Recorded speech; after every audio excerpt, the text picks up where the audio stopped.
Dear IFM,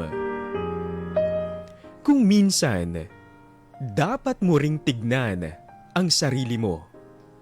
Baka meron kang dapat baguhin dito at nakakaapekto ka na sa mga taong nasa paligid mo. Ako nga pala si Emil, 28 anyos at aminadong listener ng Dear IFM. Magaganda kasi yung mga napapakinggan kong mga kwento dito. At sa totoo lang, mas gusto ko pang makinig ng mga drama sa radyo kesa manood ng mga teleserye. Ewan ko ba? Parang mas ramdam ko yung mga emosyon ng mga voice talents kesa yung mga artista.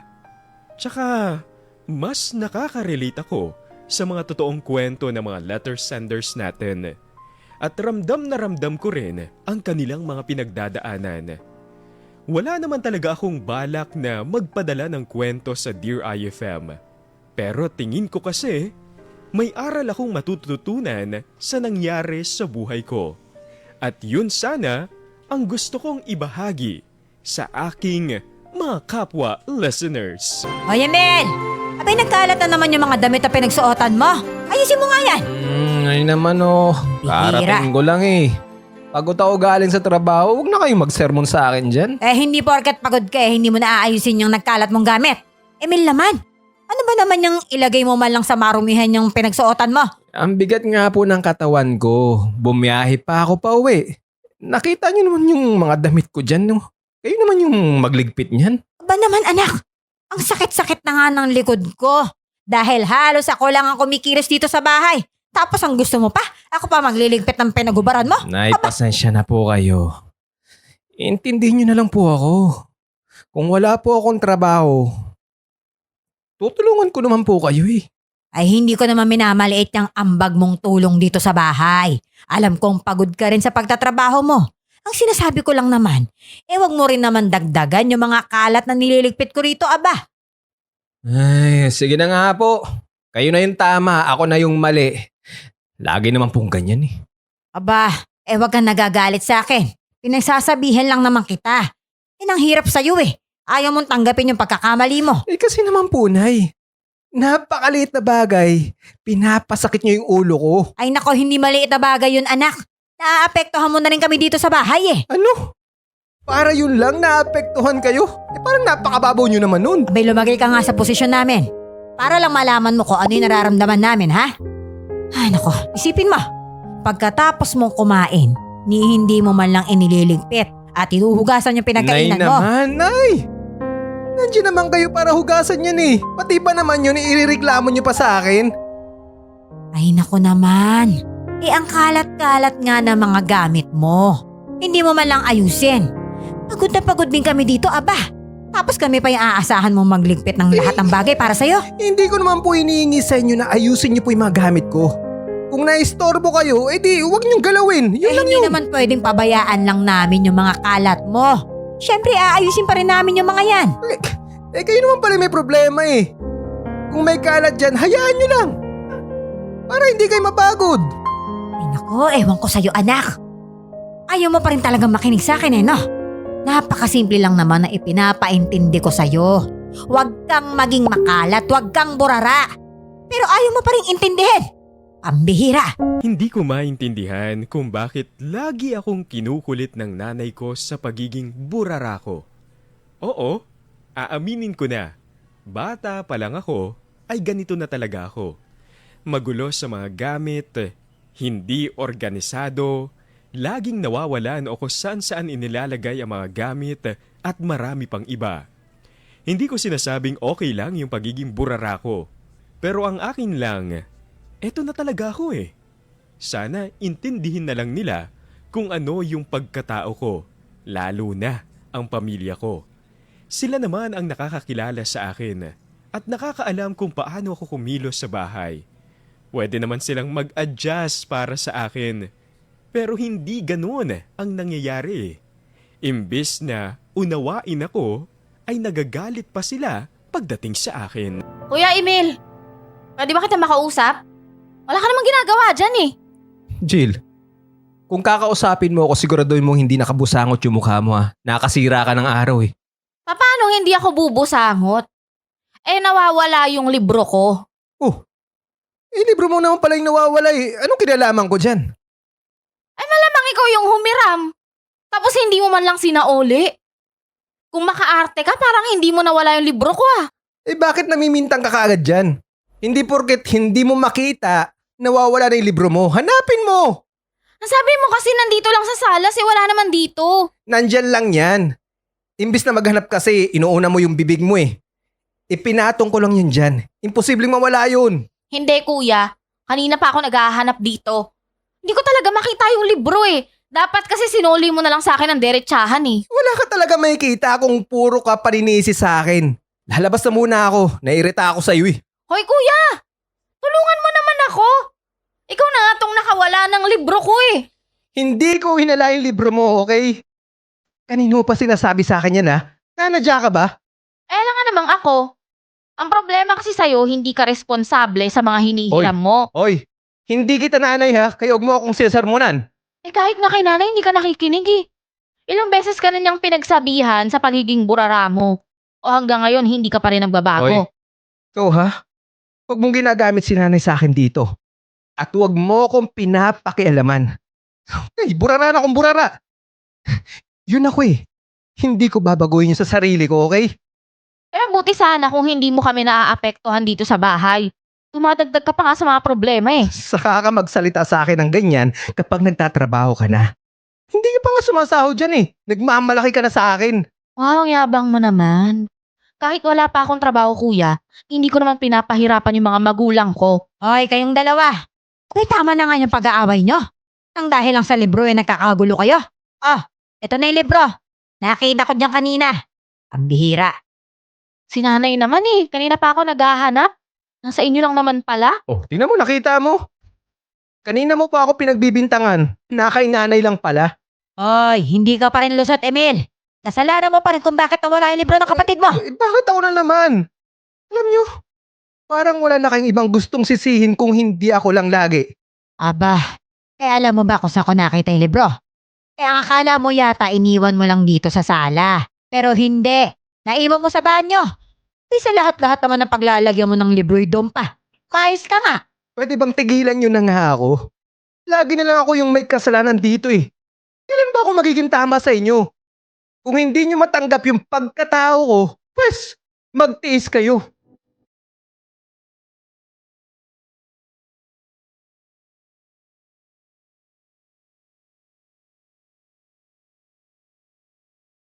Kung minsan, sumasama na lang talaga ang loob ko sa sarili kong pamilya. May mga araw na ayokong umuwi kasi masisita o masisisi na naman ako. Ako na lang yung laging may kasalanan sa kanila. Kung sino ba yung mga taong inaasahan kong tatanggap sa kung sino ako at sa mga pagkakamali ko, ay sila pa yung nagagalit sa akin at laging pinapansin yung mga ginagawa ko. Masakit para sa akin pero wala akong magagawa. Tinanggap ko na lang na ayaw sa akin ng mismong pamilya ko. Pero kahit ganyan ang treatment na nakukuha ko sa kanila, mahal ko pa rin naman sila at ginagawa ko ang lahat para sa kanila. Nagtatrabaho ako ng mabuti para makatulong at maibigay kung ano ang mga pangangailangan nila. Yun lang, kahit sa trabaho, paminsan-minsan, ay hindi pa rin ako nilulubayan.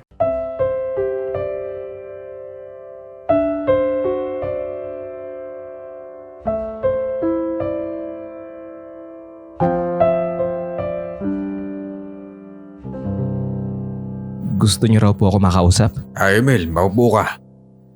Kukumustahin ko lang sana yung pinapagawa ko sa'yo. Boss, matagal pa naman yun eh. Huwag ka mag-alala, kayang-kaya ko po yun. Siguraduhin mo lang, Emil, importante yon. Baka mamaya ay makalimutan at mapabayaan mo. Saka, anong sinasabi mo matagal? Malapit na deadline yan. Boss, ako na po yung bahala doon. Don't worry. Kilala niyo naman po ako eh. Yun na nga ang problema. Kilala kita. Mas marami kang sablay sa akin eh. Grabe naman po kayo sa akin, boss. Marami naman po akong nagawa para sa inyo na may pagmamalaki mo. Nako, Emil, yan ka na naman. O nga pala, ingatan mo yung mga documents na ibinilin ko sa'yo ha. Ano pong documents, boss? Hindi ko yata natatandaan yan. Emil naman, nakalimutan mo na ba? Yung kailangan kong mga dokumento para sa project na gagawin natin. Ganun po ba? Oo nga pala yung mga documents. Nasa akin nga pala. Emil, huwag mo sabihin sa akin na wala mo yung mga dokumento na yun ha. Importante yun. Hindi, boss. Siyempre, nasa akin yun, mga yun. Huwag kayong mag-alala. Save yung mga documents na yun sa akin. Siguraduhin mo lang ha. Dahil kapag nawala yun, malilintikan tayo dyan. Oo nga, boss. Huwag mo nang masyadong isipin yun. Nga pala, boss, may itatanong ako sa inyo. Oh, Bakit ba ang puti-punti ng mga ngipin niyo, boss? iniiba mo lang ang usapan eh. Huwag mo nga akong utuin. Sige na, magtrabaho na tayo na maayos niya sa opisina. Hindi, boss. Hindi kita inuuto.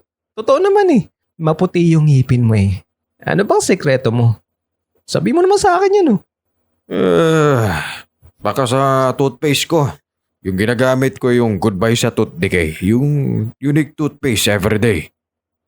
Yan pala yun. O sige, Boss Tommy. Balik na ako sa pwesto ko ha. May ginagawa pa O ako. teka, sandali lang Emil. Hindi pa tayo tapos Sige, mag-usap. sige po. May naririnig akong reklamo sa ibang mga office mates mo. Ha? Ang kalat mo raw sa test mo. Tapos hindi ka rin daw nagsasauli ng mga gamit na hinihiram mo. Ayusin mo naman ang sarili mo. Baka mamaya niyan bigla kang mawala ng trabaho. Ang akala ko, sa bahay lang magiging masama ang loob ko. Pati rin pala dito sa opisina. May mga taong hindi tanggap kung sino ako. Kapag naman kaharap ko yung mga office mates ko, maayos naman silang makisama. Pero kapag nakatalikod na pala ako, kung ano-ano na pala ang mga sinasabi nila sa akin. Ang akala ko, mga magagaling makisama pero hindi pala. Pinaplastic din pala ako ng mga taong itinuring kong mga kaibigan. Hindi naman ako makapagreklamo sa boss ko dahil kahit ano namang pagdadahilan ko sa kanya, ay ako pa rin naman ang lalabas na mali. Kailangan ko ang trabaho ko, kaya hindi ko magagawang kumontra sa kanya. Nakakalungkot nga lang na kahit saan ako pumunta, ay hindi tanggap ng mga tao ang pagiging burara ko. Aminado akong masyado rin akong naging kampante kaya hindi ko napansing malapit na pala yung deadline para doon sa pinapagawa ng boss ko sa akin. At dahil wala ng oras, hindi ko rin nagawa yung hinihingi sa akin ng boss ko. Ilang beses na rin naman akong napagalitan ng boss ko, pero eto na siguro yung pinakamatindi. Hindi ko na rin makita yung mga documents na pinapahanap niya, kaya lalo siyang nagalit sa akin. Harap-harapan niyang sinabi sa akin na nakakahiya na raw ang mga ginagawa ko sa trabaho. Hindi ko tuluyang maiwasan na makaramdam ng tampo sa kanya. Bilang boss, dapat tanggap din niya ang mga kahinaan ng mga tauhan niya at dapat marunong siyang umintindi sa kanila. Pero hindi yon ang ginawa niya. Sinabihan pa akong pwede na raw pa akong matanggal sa trabaho nang dahil sa mga pagkakamali ko. Pero gagawin na lang daw na resignation para hindi naman daw ako mahirapang lumipat. Para sa akin, malaking pang-iinsulto yung ginawa niya. Pero ano bang magagawa ko? Simpleng empleyado lang naman ako.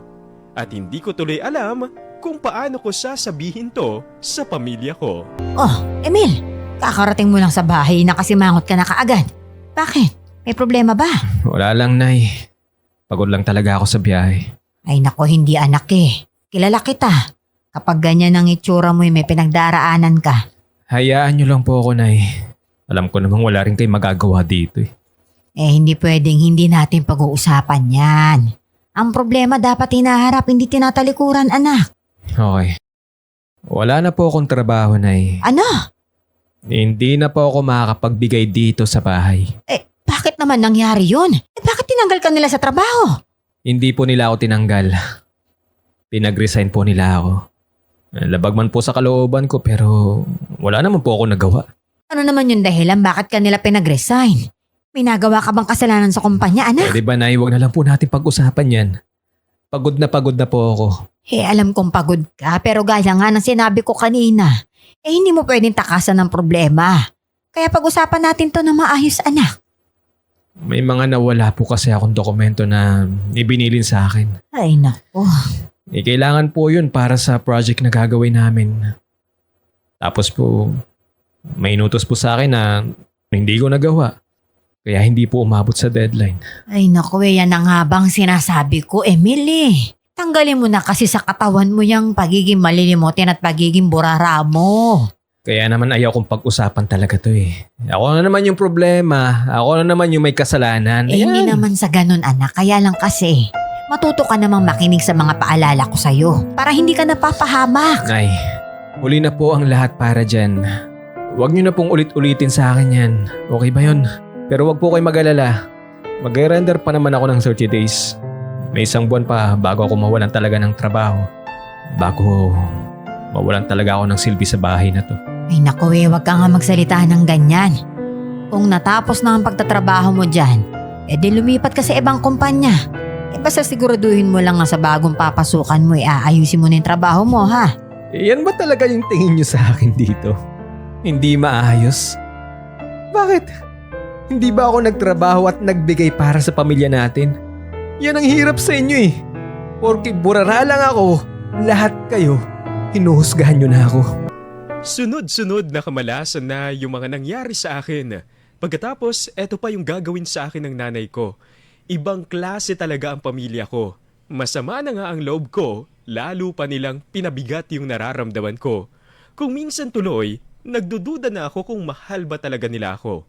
Siguro sinasadya nila yan para makaganti sa lahat ng sakit ng idinulot ko at mga naranasan nila sa pagiging burara ko. Galit din siguro sila dahil nawalan na ako ng trabaho at hindi na ako makakatulong sa kanila. Ang sabi ko na lang sa sarili ko, ako na lang ang magkukusang umintindi sa pamilya ko. Pero hindi pa pala natatapos dito ang kalbaryo ko. Kung kailan ako nawalan ng trabaho, ay saka naman dumaan sa matinding pagsubok ang aming pamilya. Kumusta na po si tatay? Okay na po ba siya? Hindi pa, anak eh. Kailangan operahan yung tatay mo. Kailangan natin ng malaking pera. Kung bakit ba naman kasi sumabay pa to eh? Kung kailan wala pa talaga akong trabaho. Huminahon ka lang muna, Emil. Hindi natin kailangan ngayon yung pagiging emosyonal mo para malagpasan natin to. Ayan, ano ba pong gagawin natin ngayon? Sa totoo lang po, wala akong maisip na solusyon ngayon eh. Wag mo na muna masyadong isipin yung pera. Ako nang bahala dun, ha? Maghahanap ako ng pwedeng mautangan. Sigurado po ba kayo dyan? May mga kakilala ba kayong mahihiraman? Baka mahirapan po kayo. Ang dami pa namang mga madadamot ngayon. Wag mo ngang sabihin yan. Baka mamaya ay malasim pa tayo. Lalo tayong mahihirapang maghanap ng hihiraman natin ng pera niyan eh. Sorry, Nay. Na-stress lang talaga ako ngayon sa nangyayari sa pamilya natin. Di bali, sigurado makakautang naman ako sa mga kaibigan at saka mga kamag-anak natin. Pero kailangan ibigay mo sa akin yung medical records ng tatay mo, ha? Kailangan daw yun bago siya operahan eh. Teka, Nay. Medical records ni tatay. Bakit sa akin yung hinahanap yun? Ay nako naman, Emil. Sabi nakalimutan mo na ba? Sa'yo ko binigay yung medical records ng tatay mo. Talaga bang sa akin, Nay? Wala ba sa inyo yun? Baka naman ha kay Jill. Siya yung tanungin niyo tungkol dyan. Bihira naman, no? Sa'yo ko binili yung mga yun dahil ikaw nga ang panganay. Ano ba naman, Emil? Lahat na lang ba talaga? Ha? Papasa mo sa kapatid mo? Iwawala mo? Bakit kasi sa akin yung binili yung medical records na yun? Alam niyo namang burara ako eh. Para nga matuto ka namang maging responsable sa mga gamit. Sa sarili mo. Sa mga importanteng bagay. Pati na rin sa ibang tao. Anak naman, pambihira naman medical records yun ng tatay mo. Alalahanin mo naman kung saan mo inilagay. Nay, sa totoo lang hindi ko na po talaga alam. Hindi ko nga matandaan na ibinili niyo pala sa akin yun eh. Tapos ngayon, ako na naman yung sisisihin niyo. Ako na naman yung masama yan. Ay, Ganyan. nako. Ganyan palagi. Tigilan mo nga ako sa kadramahan mo, Emil. Ang kailangan ko sa'yo, tulungan mo ako sa problema natin. Hanapin mo yun. Paano nga po ako makakatulong eh? Wala naman sa akin yung medical records na yun. Ayan ka na naman eh. Paninindigan mo na naman yung pagiging burara mo. Pwede ba, Emil? Umayos ka nga. Hindi ka ba nakakaramdam? Nawalan ka na nga ng trabaho nan dahil sa pagiging burara mong yan.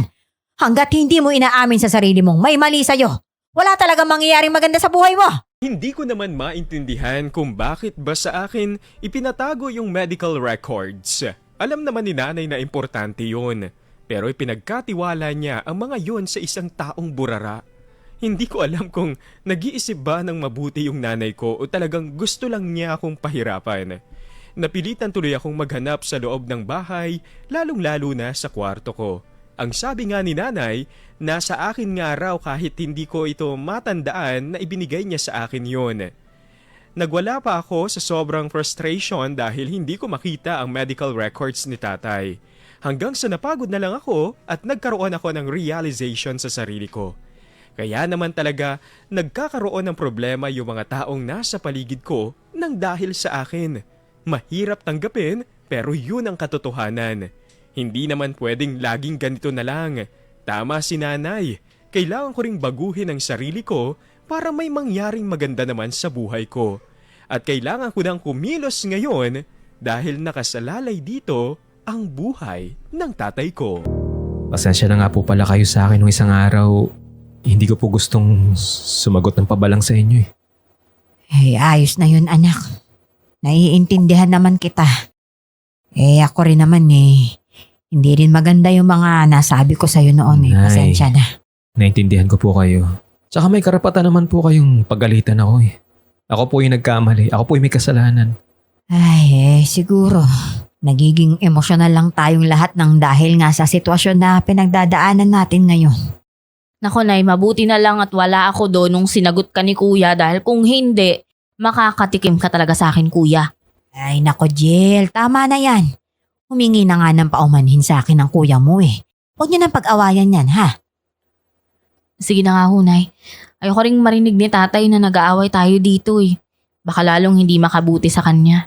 Pero ang problema nga natin ngayon ay nako, hanggang ngayon, hindi pa rin natin mapapaoperahan ng tatay ninyo. Nakiusap na nga ako sa doktor. Hindi raw talaga siya pwedeng operahan kung wala yung medical records niya.